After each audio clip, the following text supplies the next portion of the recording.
Well, so you've got to save like something really awesome to stick around for, and so we did. This is we're going to close with a panel, and so I'm going to call up Erin Byers-Murray and Jennifer Cornegay and their panel. So this is going to be a panel on storytellers. I don't think I have a placeholder slide for you all. So the idea here was you have heard a lot about branding and this idea of that, and who tells your stories. And we've had some of the chefs and the shuckers that tell your stories, but there are also writers and media folks that tell those stories. I'll let our moderators introduce the panel, but I will say that Erin Byers-Murray, you may know her. She most recently released a book on the history of grits, but you may know her in the oyster world as the author of Shucked, which is the story of her working with the Island Creek Oyster guys for a year and a half. And Jennifer Cornegay, if you saw the Okra article, that was what was the other one? That was the Bitter Southern article about the Alabama oysters, but the Okra article was actually about the entire Southern movement. So if you haven't seen that article, it was a beautifully written piece with some beautiful photography as well. So they were kind enough to host this. So I hope you all will stay around through the end and have some great questions for them. Thank you.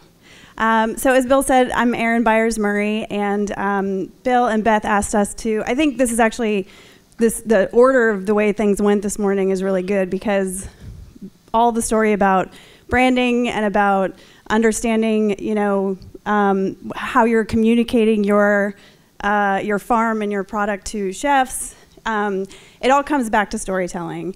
And so we're here as a group of storytellers, both in written word and visual. We're basically going to talk through the way we've told stories around oysters, and then we're going to talk about ways that you can kind of apply it in your own world. So I'm based in Nashville now, and I'm a food writer, magazine editor, have a couple books, but I'm going to pass the mic down. We're going to introduce everyone, and then we'll get started. Okay, my name is Joe York. I worked for, I think, almost 13 or 14 years doing documentaries for a group called the Southern Foodways Alliance, which is a nonprofit at the University of Mississippi, which some of you may have heard of. I think I'm here primarily because I made a film called The Gospel of the Alabama Oyster about 5 or 6 years ago. Steve Crockett back there from Point of Pines was in that film, the Zerlots. Bill was in it. Bill Briand from Fishers was in there. And at that point in time, I think maybe you guys only had like less than a dozen farmers in this area, and so we were, trying to be a part of telling that story. So I'm really interested in telling stories in a visual medium, and so happy to talk about that as we go forward on the panel. My name is Gallant. I'm based up in Athens, Georgia. I'm a writer and a photographer. I've been writing about oysters for a couple years now, primarily with the geographic boundaries of Georgia. I've written for a number of magazines and newspapers, and have a book called A High Low Tide, which came out from the University of Georgia Press, which is for sale at the Oyster South table. Drop that. Right, and I also teach storytelling at the University of Georgia in the journalism school, which made me realize that I didn't know a ton about storytelling, but now I'm really getting better at it. Just Irv Miller from Pensacola, longtime Florida Panhandle chef, 37 years. Honored to be at this table. Not quite sure. I think I'm a good fit. These guys are really the writers. I'm a chef, but I had the opportunity to do a book, and this is not selfless promotion, but it seems to be very fitting. It's called Gulf Coast Oysters, and I put this book together in it was the fall of 2016 and spring of 2017, and I can't tell you how much things have changed since this book. It's like so many moving parts to what you guys are doing. And it's an amazing thing that you guys do, and you work so hard to do. And so my thing was I just wanted to feature as many farmers and oysters from the Gulf Coast, just specifically Gulf Coast, whether they're farm raised or wild raised. And Bill was and Bethany had been so helpful to me, and Leslie was helpful to me, and I met so many great people that are all featured in this book. But I felt compelled as a chef to kind of let everybody know what's going on, because I couldn't figure it out myself. And I had already been a chef for 30 years or 35 before I decided to actually delve into, this is my second book.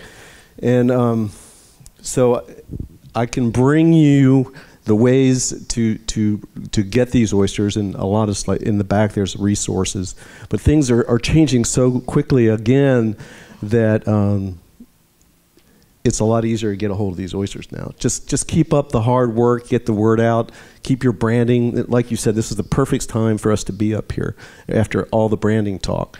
And anyway, thanks for having me. Hi, okay, so I'm Jennifer Cornegay, and I'm a freelance writer. I'm based in Montgomery, Alabama. I most recently wrote an article, like Bill said, kind of about the Gulf oyster farming and Southern Atlantic State oyster farming that was in a magazine called Okra. But the first thing that I ever wrote about oysters, and then it just kind of captured me, was for the Bitter Southerner in 2015.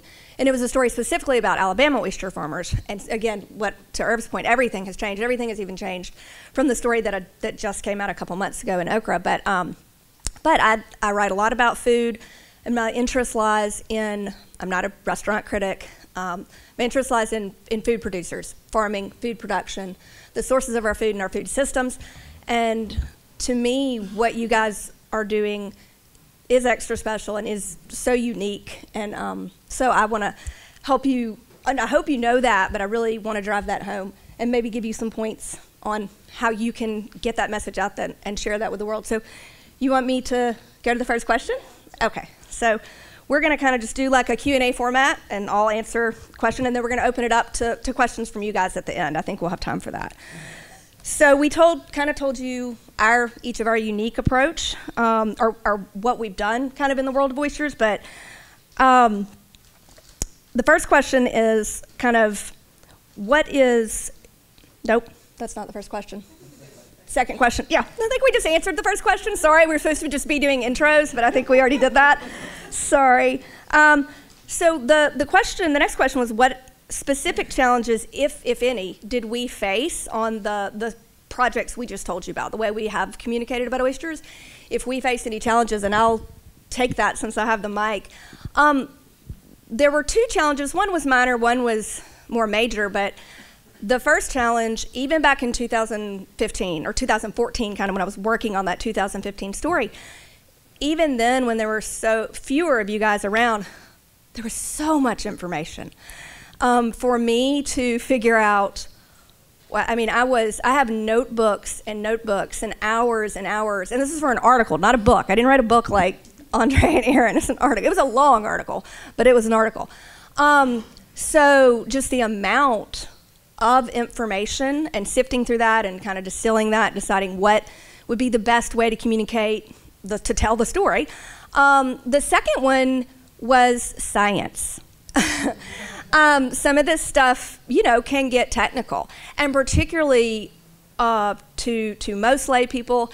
And then, so me trying to absorb and understand that in a way that, not for me just to spit it back out, but to really write about it and to further a story that's based on these technical things, not to dumb it down too much, not to get it wrong, not to somehow change context when I'm writing about it and actually have, again, be factually incorrect.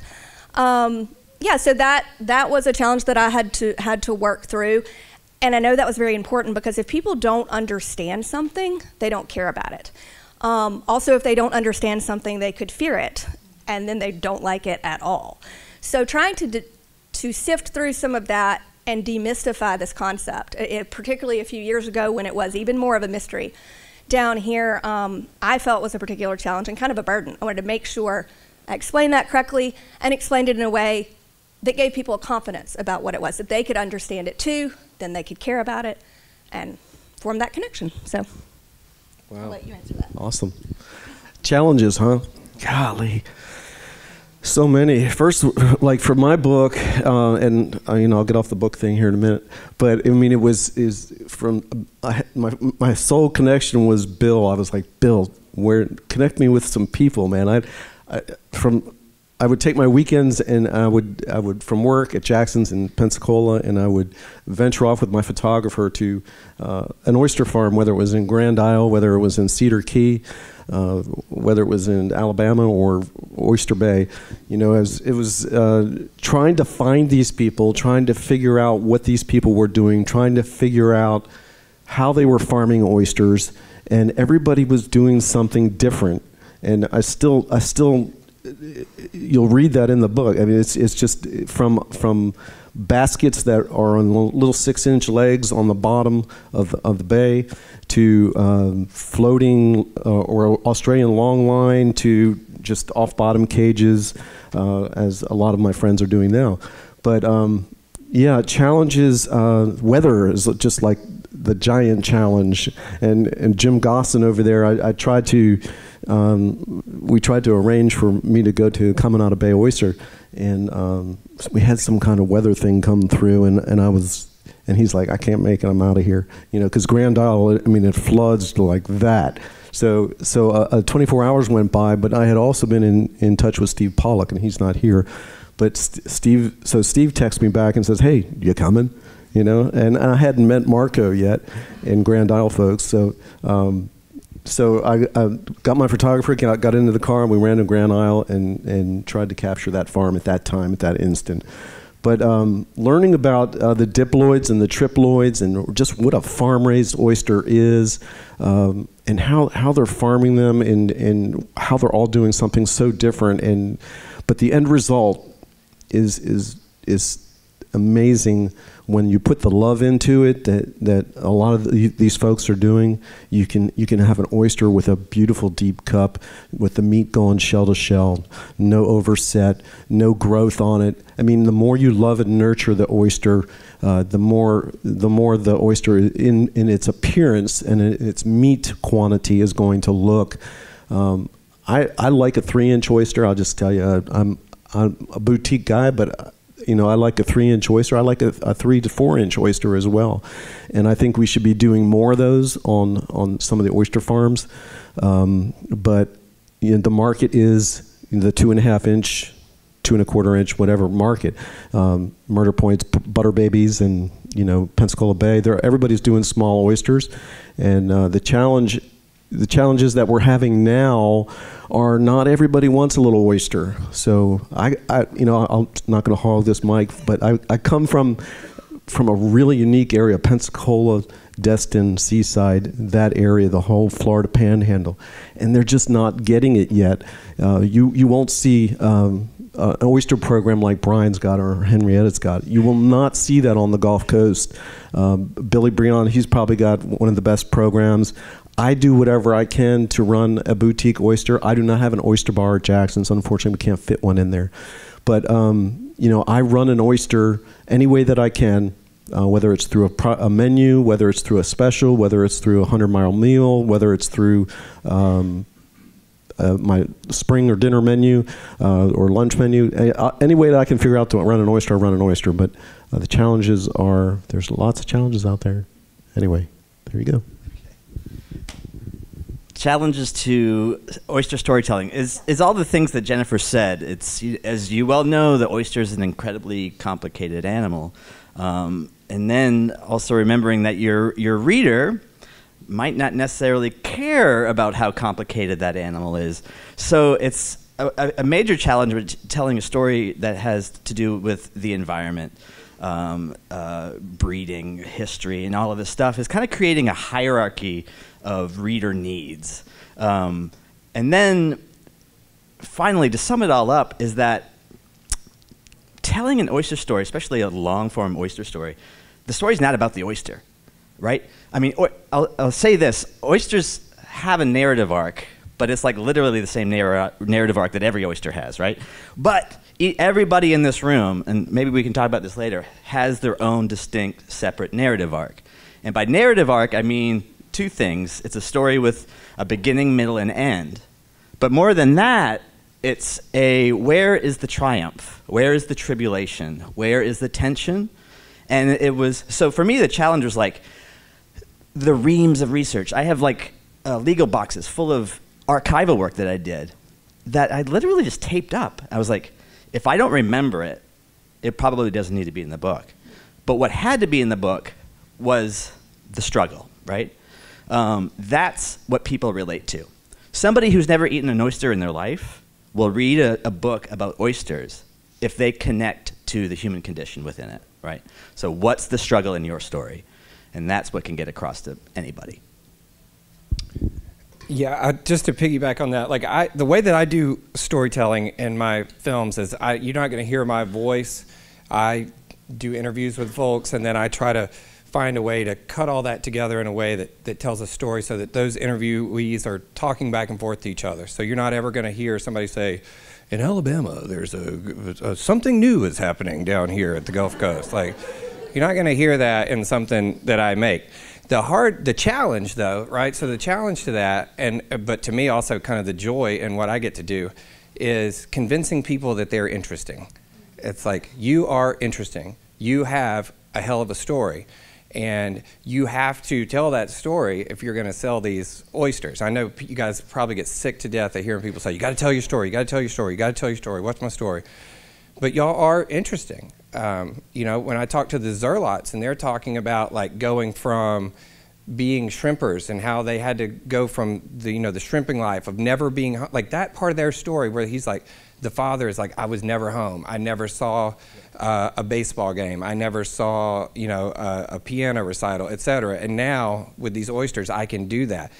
I don't give a shit what the oyster tastes like. I'm like, this oyster gave this guy his family back. This is awesome. That's a story that I can get behind, right? So the challenge though with that for me is convincing people like Lane, or when I talk to somebody like Steve back here, call them and say, we want to make a film about you. And they're like, why? And you're like, because you're interesting, because we think that you are doing something that is truly noteworthy and that other people need to hear.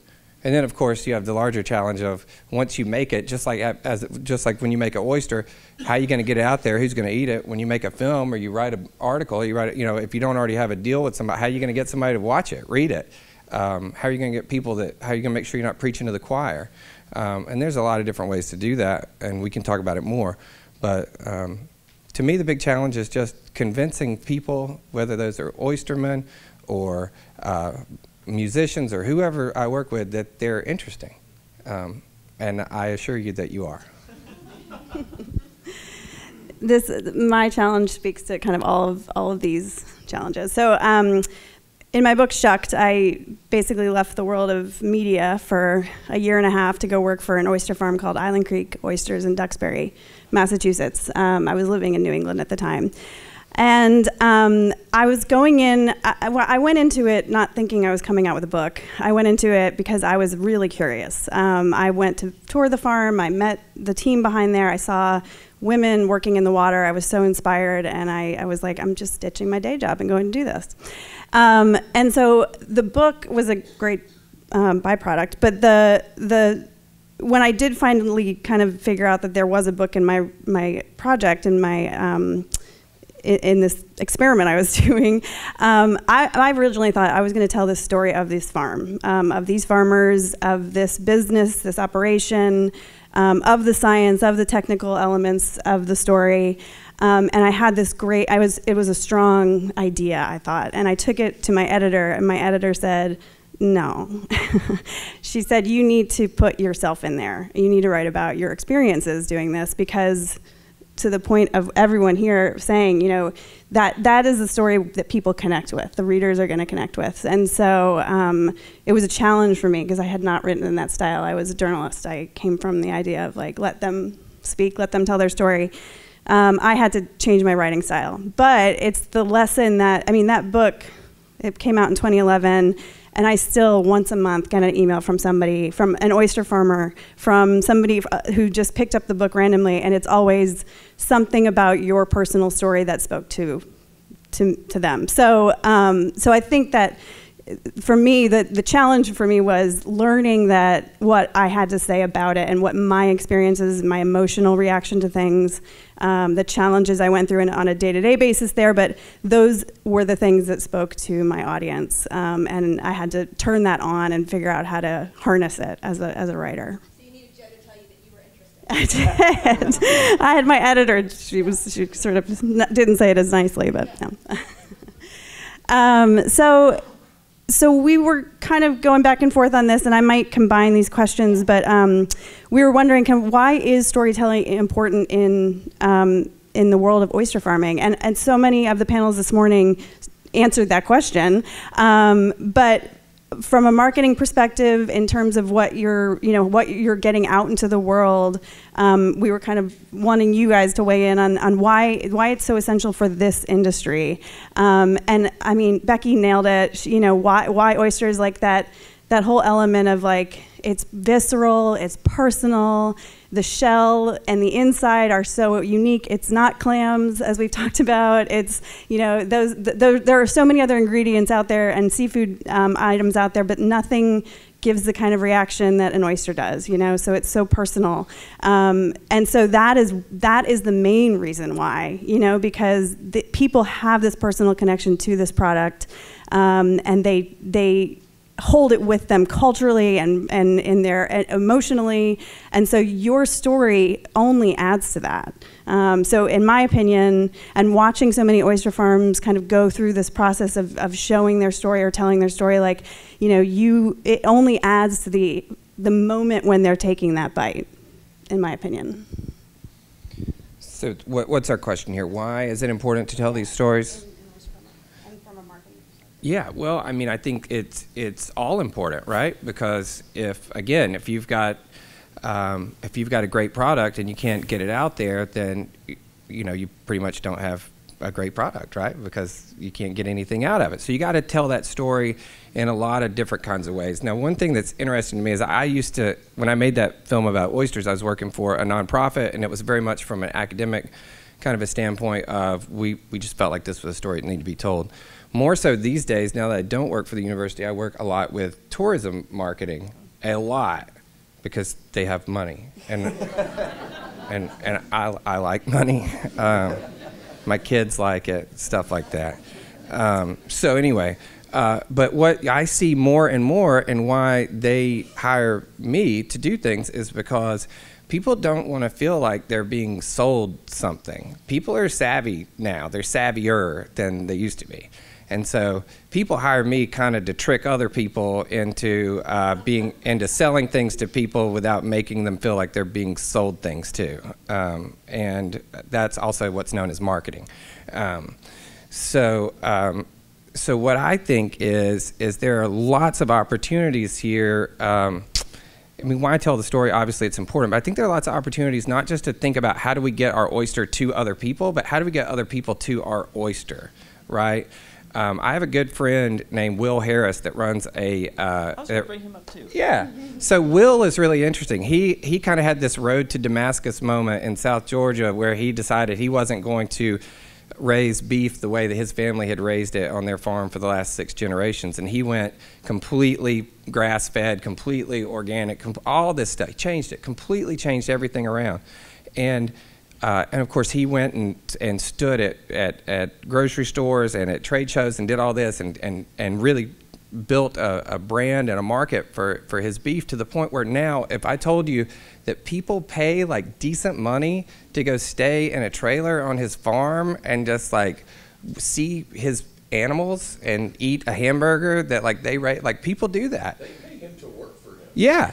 They pay him to work for him. And what I'm saying is there's a world out there of people that would, if you put like we call them in Mississippi Katrina cottages. I don't know what y'all call them over here, but those little those great little trailers. Put those out there by your lease and rent them out.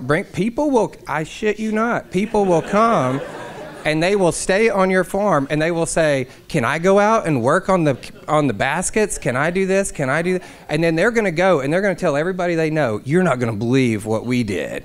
We went and stayed on this oyster, and they're going to be like, oyster farm? What's an oyster farm? And then, because there's a lot of people out there, I still have to tell people all the time, I'm like, no, they farm them. It's like this long line system, and they're like, I don't get it. I'm like, it's like the size of a mailbox, but they're in there, and they get bigger, and they're like, nah, I still don't understand.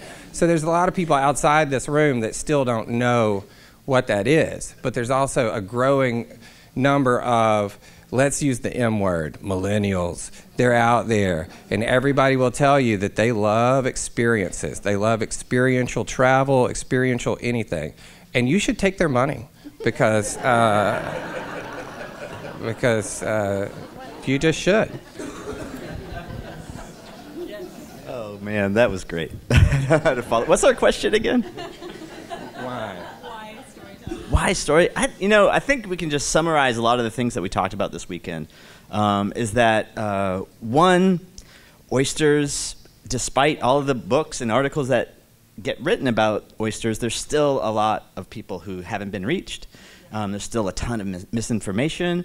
And it's like, I'll speak about oysters for an hour, and the only thing people will want to know is, like, what's my favorite oyster, right? It's like they kind of have a limited knowledge of what's going on here. I want to go back to, I think, the Will Harris story is, I think, a good teachable story because there's a whole bunch of pasture pork, chicken, and cow farmers around. There's a ton, right?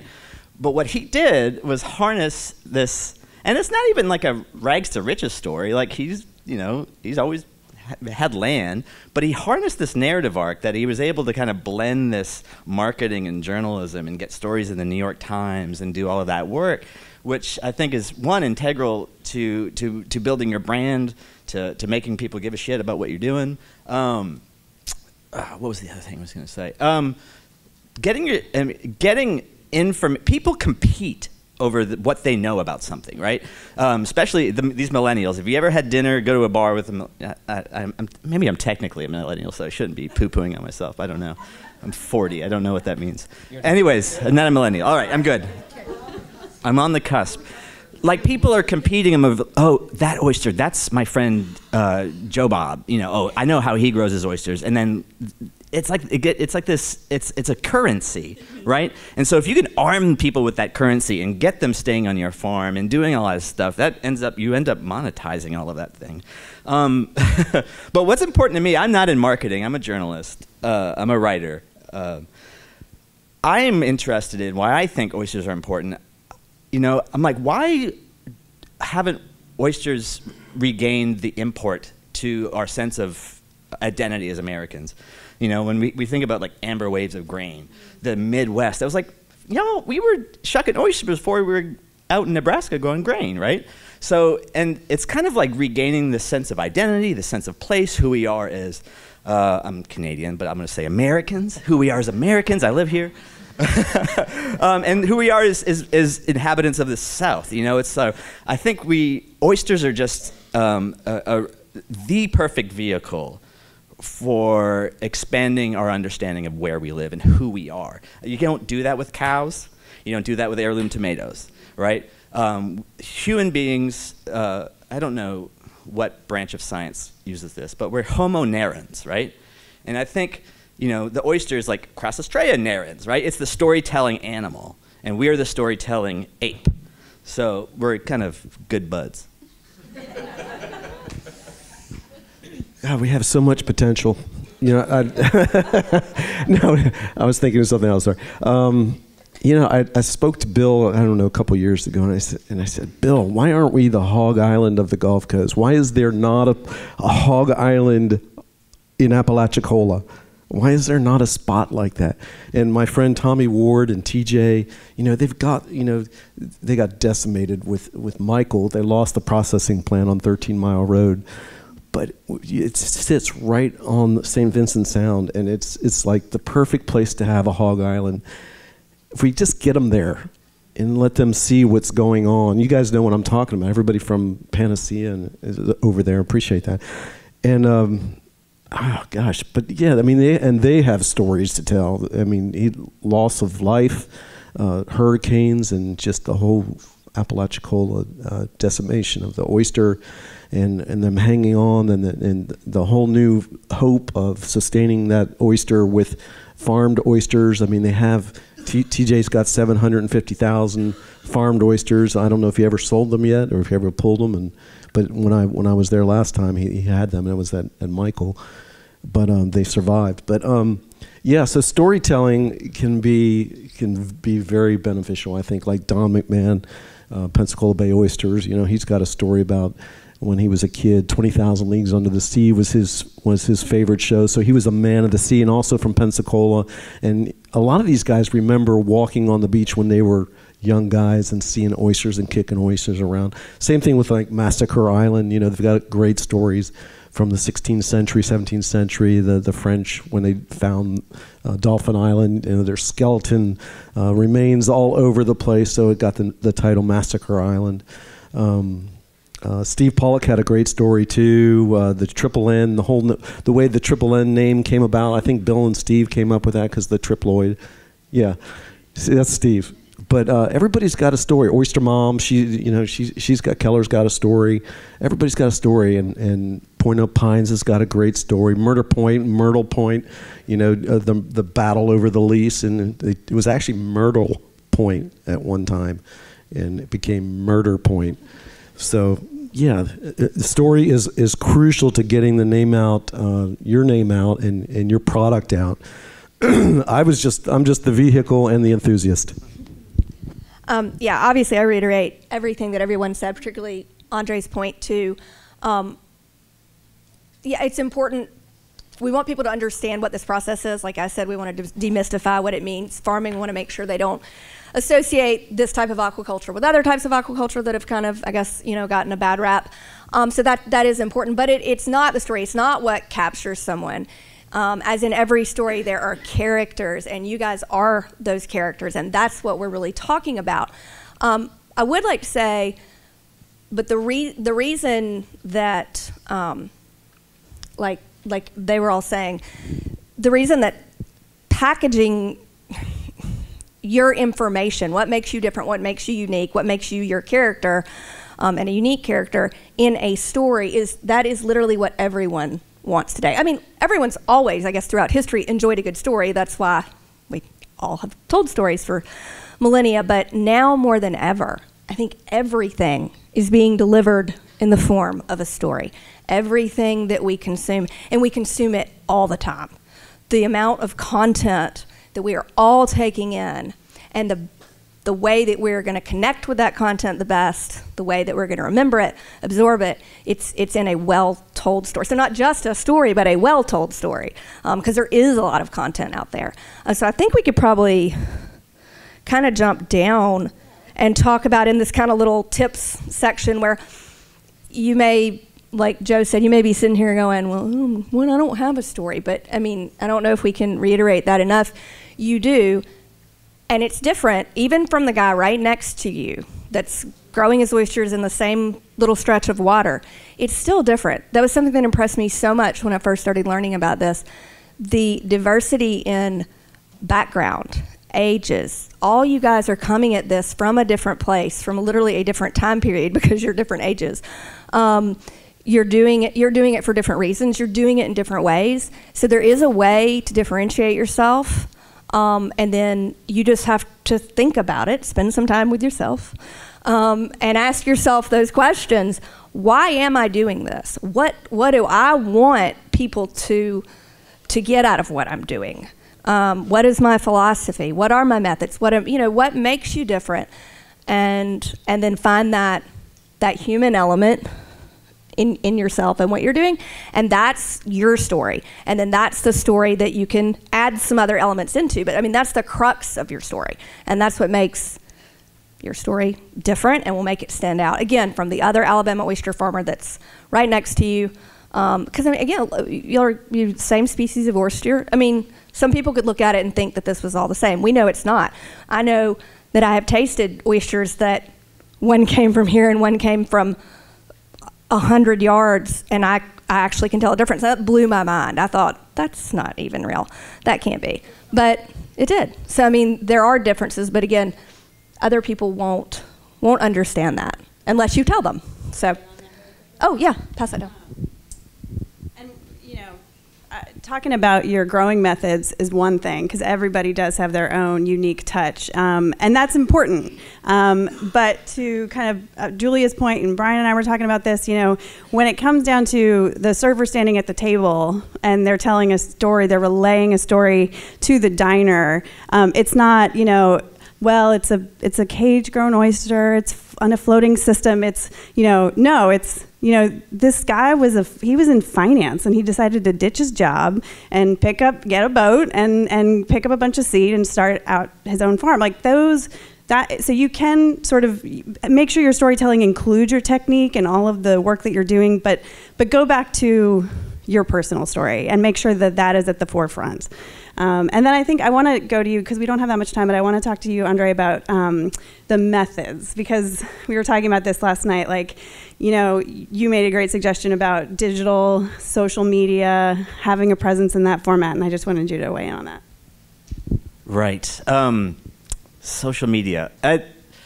So I think one thing you have to consider, and you might want to, if you're a sketcher, graph this out and get a big chalkboard or whatever and sketch this all out. But consider who your audience is and what audience you want to reach, and then you kind of can start to think about how you get to that audience, right? So, and you're going to want to kind of balance multiple audiences at the same time. I'm talking from my experience as a journalist, but also somebody who consumes a lot of oyster media on Instagram. And, when I go to Brian's Kimball House, I'm looking up, who these oysters are. But you've got to have this website. And today, the easiest, cheapest way for you to get to the people who want to buy your stuff is Instagram. I'm going to reiterate what Carolyn said, is stay off Twitter, unless you're an IST, and an IST would be an activist or a journalist or a politicist. Please remove that from the record, Judge.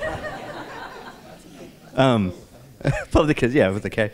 But I'm going to disagree with the point about Instagram, that you want to consider it. Instagram is a very aesthetic medium. People who appreciate it are on there to appreciate beauty.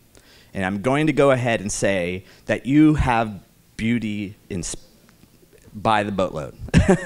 But I'm going to disagree that just taking any old picture and putting it up there is probably not a great method. I actually would suggest, one, getting trained in how to use either your camera on your phone or a DSLR. There's a lot of out-of-work journalists right now who would probably love to get a paycheck from you that could come and spend a couple days with you and collect your story and put it into a written form and take pictures of you and give you just a digital folder of thousands of images that you can spool off as the year goes by. And it's not a massive investment. It doesn't have to be an expenditure that you put out every month. But if you don't have the budget to keep somebody or have somebody who's very talented in your family or whatever, to get trained, expend that money, and have that arsenal of visual and text that you can let go anytime somebody asks for it. I totally agree with that. I think that's a great piece of advice, but I also want to say something about just the word story. People hear the word story and they think, well, I don't have a story because my grandfather didn't emerge from the swamp and wrest this piece of land, from the jungle and build a cabin with his bare hands and people have a sense that story has to be big. A story. I had a friend that was a writer in Mississippi, and I'm sure he stole this from somebody else, as writers do, but they say, a story is, I take a person, I get them in trouble, like in the first sentence or two, and then the rest of the story is them trying to get out of trouble, and that's a story. That's a story right there. So, we were out last night working our lines, and X happened, and this is how we got out of it. That's a story, and you can put that on Instagram. You can put that in a series of things, and you can tell people that's a story. My grandmother came by today. That's a story. I live in Water Valley, Mississippi. It's 3,000 people. We have on the front page of our paper, front page, above the fold, Betty's Week, every week. And Betty is just a lady that works at the newspaper, and she's worked there for 60 years, and she has...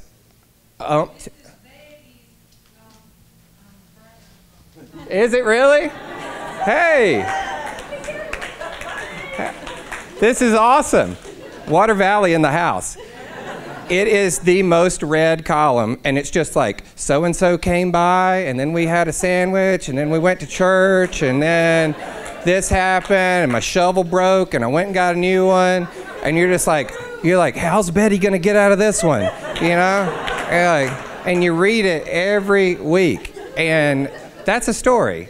And so what I'm saying is, when you don't have to have the most beautiful photo. It's not a bad idea to have 300 awesome pictures that you can dole out. Like, you go on vacation, you don't have time to Instagram, like, have a treasure trove of great pictures but yeah, that's how you connect to people. Like, Betty has connected this whole people. Like, I have people that don't live in Water Valley that are like, will you send me the digital copy? I need to know what Betty's doing. Here's my question. So. Does Betty have an Instagram? No, she doesn't. Okay. Betty's analog. This is all print. I want to hear more about Betty. I think we're about done, but we did want to open it up to the audience for questions before we move on. Contact me. Yeah. I want your story. Email me before Aaron. I'm kidding. No, I mean, especially as a freelancer, yes, I want all the time when I'm talking to all kinds of people, I'm like, always listening or trying to pay attention for that next story idea. I'm always looking for story ideas. I mean, because for me, I mean, sometimes I have to pitch, 20 ideas, for it's like throwing spaghetti at the wall before one of them sticks. So I need many story ideas. And I have no problem with people contacting me and kind of selling me on your story, because you all have a good, and everyone does have a good story. There are different outlets that are more appropriate or more receptive to your story, so that's why everyone's story isn't always front page news. But yeah, feel free to contact me. I don't know I think Aaron said the same. Don't contact me. Whoever it is, speaking of how story can be small, like the kind of shitty thing that's happening in your work life, that might be something to contact a journalist about, because it might be part of a trend, and then you can become the face of that story. You're the anecdotal lead to a piece that's regional or national. And so if in that quest could start with your local small town newspaper. They might want to cover that, but you might also, there's the Bitter Southerner. There's a magazine out of Alabama, a digital magazine called Southerly, that's specifically focusing on the environment in the South. So that's one little thing, but yeah, I would become a source. If there's writers you like, writers who are covering your beat, reach out to them. Say, hey, my name is so-and-so, I work down here. I want to be on your radar. Send little ideas, send little snippets of news that's happening, like, red tide, it was earlier this year, or whatever it is. Like, just like, have that be part of your routine, if you want that. It absolutely is part of the story, but it's kind of like, it probably falls more under the subject matter that people are less likely to read about, but that doesn't mean we don't have as a journalist, your local newspaper, magazines, they still have to cover it. They have to get it in there, because it's derelict of duty if they don't. But I think but you have to keep it up. That's the problem, and it's kind of convincing. Even though they covered the story last year, that they need to do it again, and kind of, getting creative in the ways you spin it for writers. Yeah, so I guess you're asking if it bothers people to know, when we're talking, that oysters are the mechanism. So basically they're taking the dirty water in, and clean water goes out. So where's it? Yeah, is that going to make people shy away from oysters? I don't think so. But that's why it's important.